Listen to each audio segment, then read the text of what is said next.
quoi? Le bon nom de fille est un titre, ma sœur. Donc vous voulez quitter la charmante douceur et de vous marier, vous osez faire fête, ce vulgaire dessin vous peut monter en tête. Oui, ma sœur. Ah, celui, ce peut-il supporter? Et sans une main de course, saurait-on l'écouter? C'est donc le mariage en soi qui vous oblige, ma sœur. Ah, mon Dieu, fille. Comment? Ah, fille, vous dis-je, ne concevez-vous point ce que dès qu'on l'entend, un tel mot à l'esprit offre de dégoûtant? De quelle étrange image on n'est pas lui blessé, sur quelle sale vue il craint la pensée. N'emprisonnez-vous point, éprouvez-vous, ma sœur. Ensuite de ce mot, résoudre votre cœur. Les suites de ce mot, quand je les envisage, me font voir un mari, des enfants, un ménage, et je ne vois rien là, si j'en puis raisonner, qui blesse la pensée et fasse frissonner. De tels attachements au ciel sont pour vous plaire.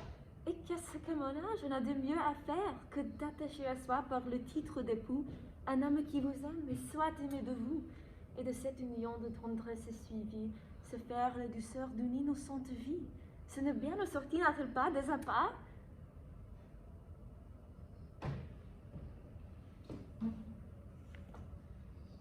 Mon Dieu, que votre esprit est d'un étage bas, que vous jouez au monde d'un petit personnage, de vous claquemurez aux choses de ménage, et de n'entrevoir point de plaisir plus touchant qu'une idole d'époux et de moments d'enfant. Les urgences roncières, aux personnes vulgaires, les bas amusements de ces sortes d'affaires. À de plus hauts objets, élevez vos désirs, songez à prendre un but de plus noble plaisir. Et traitant de mépris les sens et la matière, à l'esprit comme nous donnez-vous en tout entière. Vous savez, notre mère, en exemple à vos yeux, que du nom de savante au mon or en tout lieu. Tâchez ainsi que moi de vous montrer sa fille, aspirez aux clartés qui sont dans la famille, et rendez-vous sensible aux charmantes douceurs que l'amour de l'étude épanche dans le cœur. Loin d'être loi dont mon esclave a servi, mariez-vous, ma sœur, à la philosophie, qui nous monte au-dessus de tout le genre humain et donne à la raison l'empire souverain, soumettant à ses lois la partie animale dont l'appétit grossier aux bêtes nous ravale.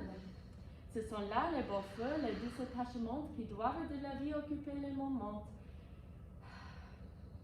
Et les soins que je vois tant de femmes sensibles me paraissent au lieu des pauvretés horribles. Le ciel, dont nous voyons que l'ordre est tout puissant, pour différents endroits nous fabrique connaissance. Et tout esprit n'est pas composé d'une étoffe qui se trouve taillée à faire un philosophe. Si le vôtre ne propose élévation, où montent des savants les spéculations, le mien est fait, ma sœur, pour aller terre à terre, et dont le petit soin sans faible se resserre. Ne troublons point du ciel le juste règlement, et de nos deux instincts suivons le mouvement. Habité par le sort un grand et beau génie, les hautes régions de la philosophie, tandis que mon esprit se tenant ici-bas, goûtera de l'humain les terrestres à part. Ainsi, dans nos desseins, l'une à l'autre au contraire, nous saurons toutes deux imiter notre mère. Vous de côté de l'âme et des nobles désirs, moi de côté des sens et des grossiers plaisirs. Vous aux productions d'esprit et de lumière, moi dans celles, ma sœur, qui sont de la matière. Quand sur une personne on prétend se régler, c'est par les deux beaux côtés qui lui faut ressembler. Et c'est point d'étude la prendre pour modèle, ma sœur, que de tousser et de cracher comme elle. Mais vous ne seriez pas ce dont vous vous vantez si ma mère n'eût tout que de ces beaux côtés. Eh bien, vous prends, ma sœur, que ce noble génie n'est pas vaqué toujours à la philosophie. De grâce, souffrez-moi par un peu de bonté, des bassesses à qui vous devez la clarté, et ne supprimez point, voulant que vous seconde quelques petits savants qui vont venir au monde. Je vois que votre esprit ne peut être guéri du fol entêtement de vous faire un mépris, mais sachant, s'il vous plaît, qui vous songez à prendre. Votre visée au moins n'est pas mise à clitendre. Et par quelle raison n'y serait-il pas? Manque-t-il de mérite? Est-ce un choix qui soit bas? Non, mais c'est un dessein qui serait malhonnête que de vouloir d'un autre enlever la conquête. C'est pas en fait dans le monde ignoré que Clitandre est pas mort au monde soupiré. Oui, mais tu sais subir chez vous sans chose vaine, et vous ne tombez point aux bassesses humaines. Votre esprit à l'humain renonce pour toujours, et la philosophie à toutes vos amours. Ainsi, n'ayant peur, nous, de simples prétendre, que vous importe-t-il qu'on les puisse prétendre? Cet empire qui tient la raison sur les sens ne fait pas renoncer aux des 12 heures d'encens. Je n'ai pas empêché qu'à vos perfections il n'ait continué ses adorations, et je ne fais que prendre au refus de votre âme ce qui est venu m'offrir l'hommage de sa flamme. Mais à l'offre des vœux d'un amant dépité, trouvez-vous, je vous prie, entière s'arrêter? Croyez-vous, à vos yeux, sa passion bien forte, quand son corps pour moi, tu te flammes, soit mort? Il me le dit, ma sœur, et pour moi, je le crois. Ne soyez pas, ma sœur, d'une si bonne foi, et croyez quand il dit qu'il me quitte et vous aime, qu'il ne songe pas bien et il se trompe lui-même. Je ne sais, mais enfin, si c'est votre plaisir, il nous est bien aisé de nous en éclaircir. Je l'aperçois qui vient, et sur cette matière, il pourra nous donner une pleine lumière.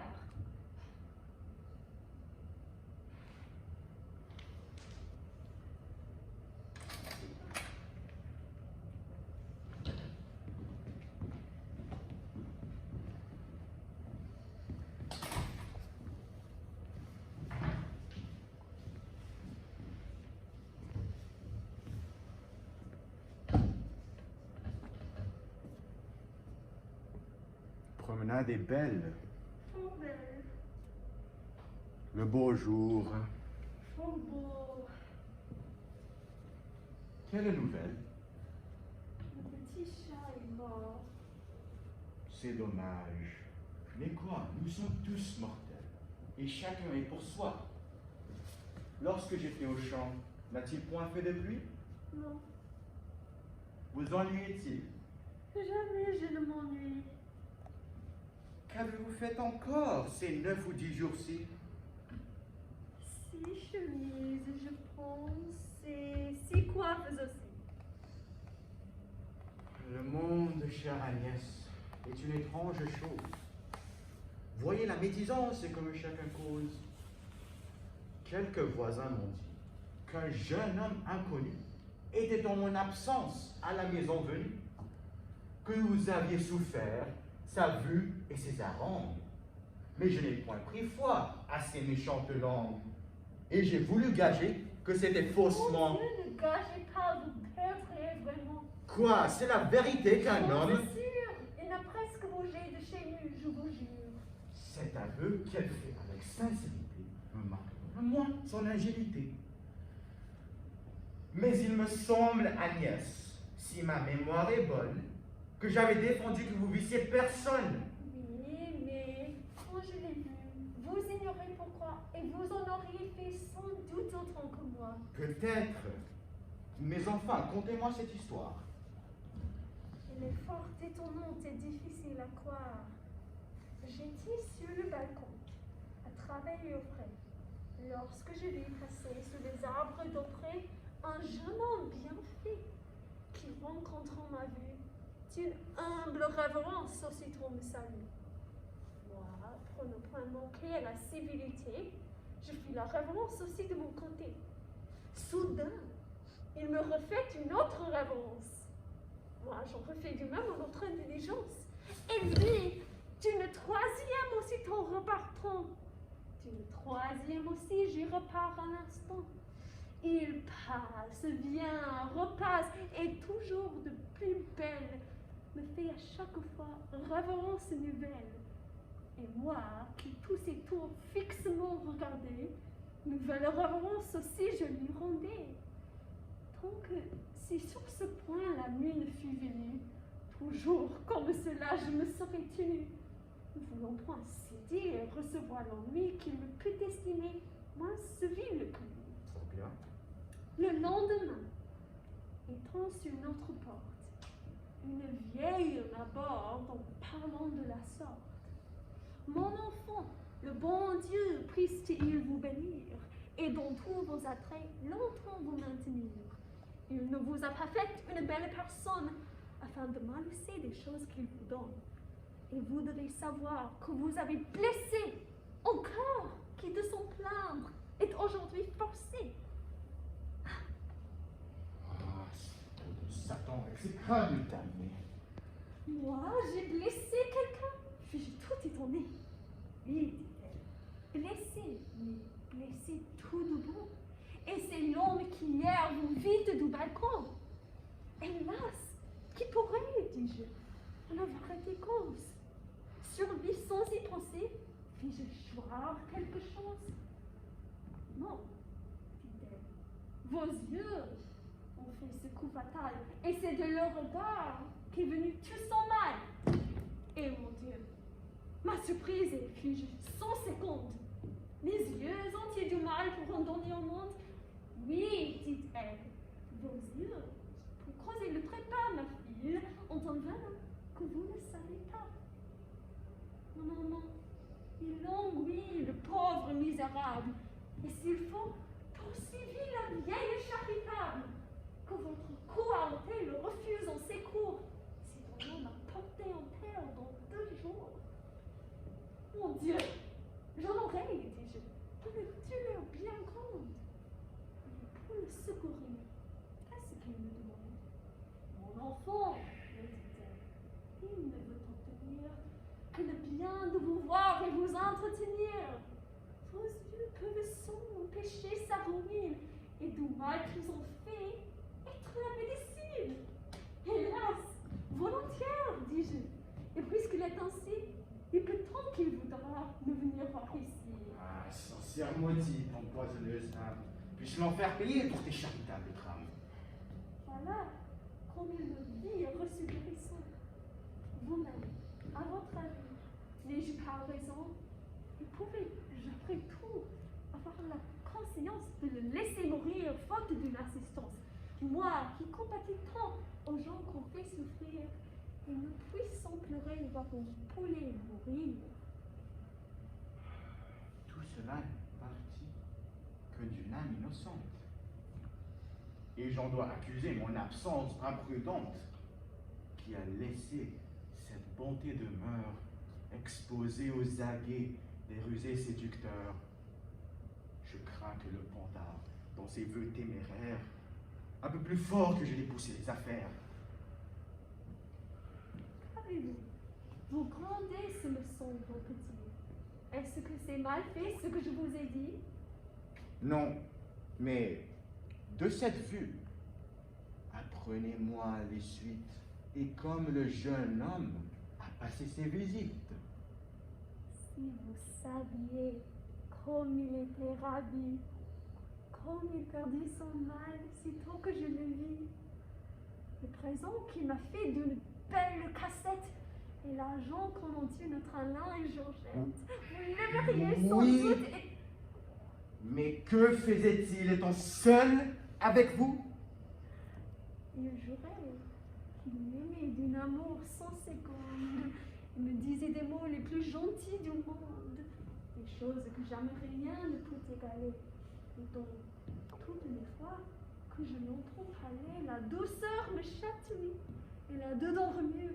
Certain, je ne sais quoi, mais je suis toute aimée. Fâcheux examen, un mystère fatal, où l'examinateur seul souffre tout le mal. Outre ses discours, toutes ces gentillesses, ne vous a-t-il point fait aussi quelques caresses? Oh, tant! Il me prenait et les mains et les bras et de me les baiser, il n'était jamais là. Ne vous a-t-il point pris, Agnès, quelque autre chose? Ouf. Et il m'a Quoi? pris. Plaît-il? Je n'ose et vous vous fâcherez peut-être contre moi. Non. Si fait. Mon Dieu, non. J'aurai donc votre foi. Ma foi soit. Il m'a pris. Vous serez en colère. Non. Si. Non. Non, non, non, diantre, que de mystère. Qu'est-ce qu'il vous a pris? Je souffre au dernier. Il m'a pris le ruban que vous m'aviez donné. À vous dire que le vrai, je n'ai pu m'en défendre. C'est pour le rebond. Mais je voulais apprendre s'il ne vous a rien fait que vous baisez les bras. Comment? Est-ce qu'on fait d'autres choses? Non pas, mais pour guérir du mal qu'il dit qu'il le possède. N'a-t-il point exigé de vous d'autres remèdes? Non. Vous pouvez juger si on lui demandait que pour le secourir, j'aurais tout accordé. Oh, grâce aux bontés du ciel, j'en suis quitte à bon compte. Si j'y retombe plus, je veux bien qu'on m'affronte. Chut.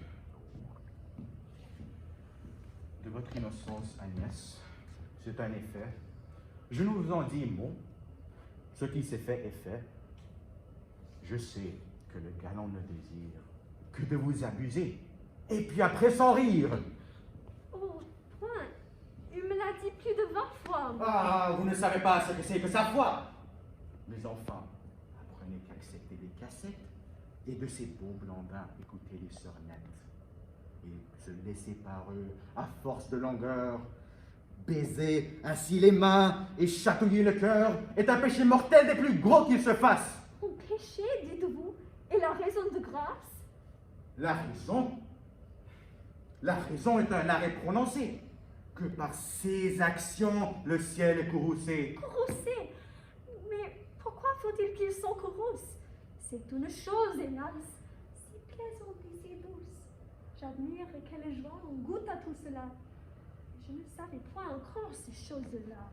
Oui, c'est un grand plaisir que toutes ces tendresses, ces plaisirs et toutes ces douces caresses.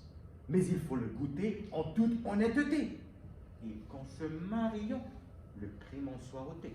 N'est-ce plus son péché lorsque l'on se marie? Non.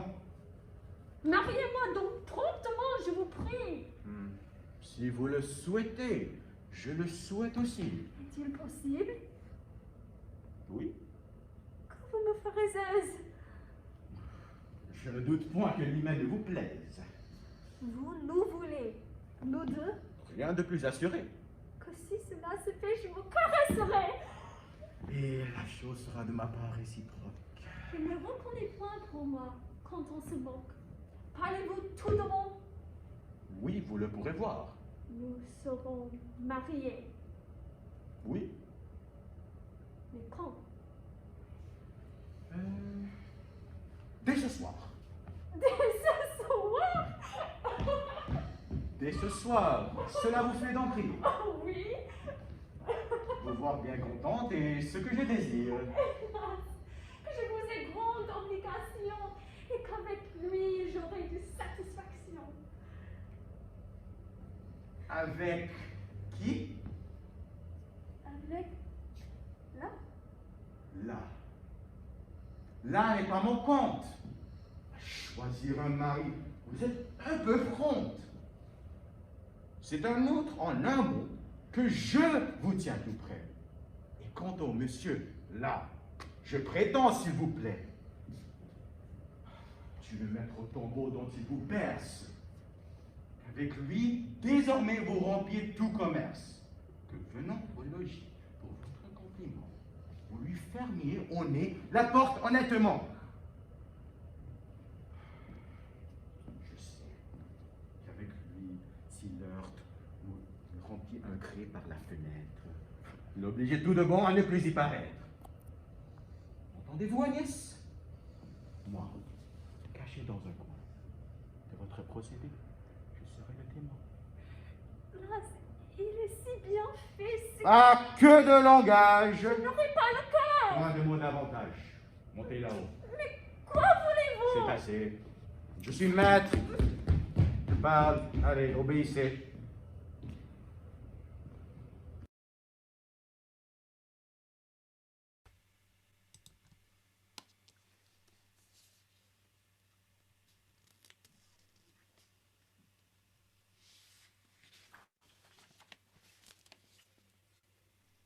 Oh, ciel, de mes transports, puis-je être ici le maître? Ouais, quel est donc le trouble où je vous vois apparaître? Et que me veulent dire et ces soupirs poussés et ces sombres regards que sur moi vous lancez? Que toutes les horreurs dont une âme est capable, à vos déloyautés n'ont rien de comparable. Que le sort, les démons et le ciel encourus n'ont jamais rien produit de si méchant que vous. Voilà, certainement des douceurs que j'admire. Ah, ne plaisantez point, il n'est pas temps de rire. Rougissez bien plutôt, vous en avez raison. Et je suis témoin de votre trahison. Voilà ce qui marquait le trouble de mon âme. Ce n'était pas en vain que cela armait ma flamme. Par ces fréquents soupçons qu'on trouvait odieux, je cherchais le malheur qu'on rencontrait mes yeux. Et malgré tous vos soins et votre adresse à feindre, mon astre me disait ce que j'avais à craindre.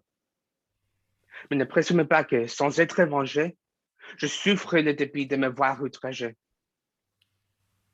Je sais que sur le bas, on apprend de puissance, que la mort vous partout naître sans dépendance, que jamais par la force on entra dans un cœur, et que tout âme est libre à nommer son vainqueur. Aussi ne trouverai-je à conjuger des plaintes, si pour moi votre bouche avait parlé sans fin, et rejetant mes voeux de le premier abord, mon corps n'aurait eu droit de s'en prendre qu'au sort. Mais, dans un vœu trompeur, voir ma flamme applaudie, c'est une trahison, c'est une perfidie qui ne saurait trouver de trop grands châtiments. Je puis te permettre mes ressentiments. Oui, oui, redouter tout après un tel outrage. Je ne suis plus à moi. Je suis tout à la rage, percé du cul mortel dont vous m'assassinez. Mes sens par la raison ne sont plus gouvernés. Je cède au mouvement d'une juste colère et je ne réponds pas de ce que je puis faire. D'où vient donc, je vous prie, un tel emportement? Avez-vous, dites-moi, perdu le jugement? Oui, oui, je l'ai perdu lorsque dans votre vue, j'ai pris pour mon malheur le poison qui me tue et que j'ai cru trouver quelque sincérité dans les traîtres appâts dont je fus enchanté. De quelle trahison pouvez-vous donc vous plaindre? Que ce cœur est double, et c'est bien l'art de feindre. Mais pour le mettre à bout, je demande tout prêt. Jetez ici les yeux et connaissez votre trait. Ce billet découvert suffit pour vous confondre. Et contre cette main, on n'a rien à répondre. Voilà donc le sujet qui vous trouble l'esprit. Vous ne rougissez pas en voyant cet écrit. Et par quelle raison faut-il que j'en rougisse? Quoi? Vous joignez ici l'audace et l'artifice. Les désavouerez-vous pour n'avoir point de scène? Pourquoi désavouer un billet de ma main? Vous pouvez le voir, sans demeurer confuse. Du crime dont vers moi son style vous accuse. Vous êtes, sans mentir, un grand extravagant. Quoi? Vous bravez ainsi, c'est tellement convaincant. Et ce qu'il m'a fait voir du douceur pour honte, n'a donc rien qui m'outrage et qui vous fasse honte. Honte, qui vous dites que la lettre est pour lui? Les gens qui dans mes mains l'auraient mise aujourd'hui. Mais mon cœur, vous consentez qu'il soit pour un autre. N'est-il moins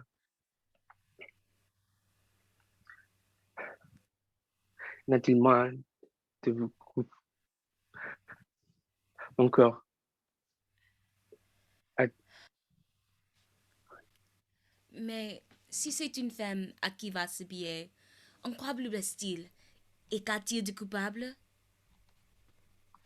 Ah, et du tout bon, l'excuse admirable. Je ne m'attendais pas, je l'avoue à ce trait. Mais voilà par là convaincu tout à fait. Osez-vous recourir à ces ruses grossières Et croyez-vous les gens si privés de lumière? Voyons, voyons un peu de quel biais, de quel air. Vous voulez soutenir un mensonge si clair?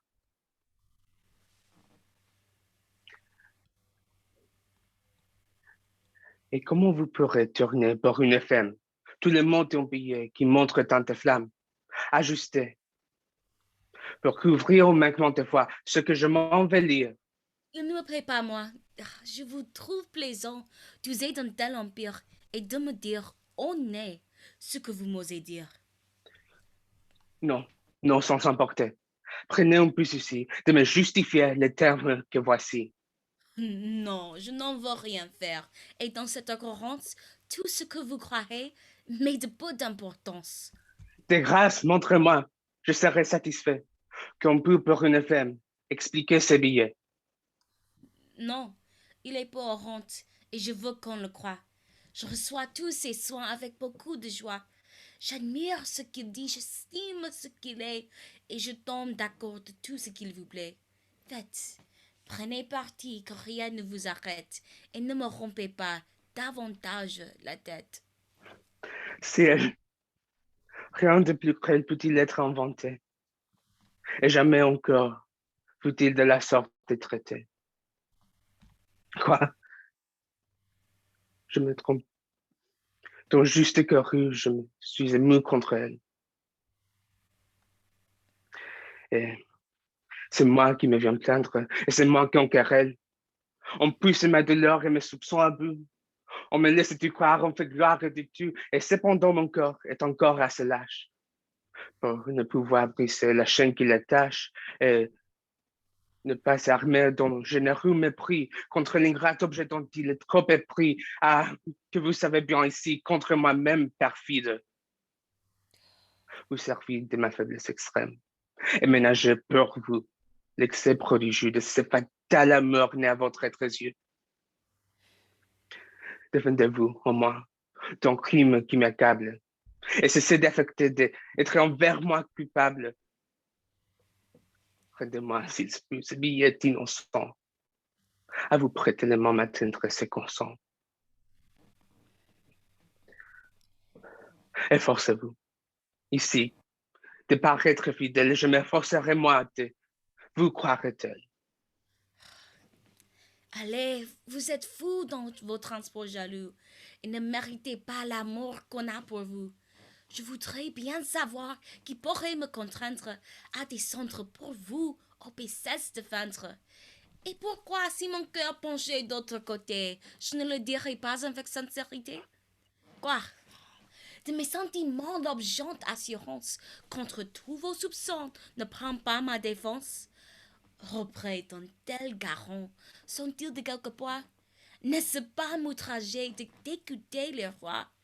Et puisque notre cœur fait un effort extrême lorsqu'il peut se résoudre à confesser qu'il aime, puisque l'honneur du sexe ennemi de nos feux s'oppose fortement à pareil aveu, l'amant qui voit peut lui franchir un tel obstacle. Doit-il impunément douter de cet oracle?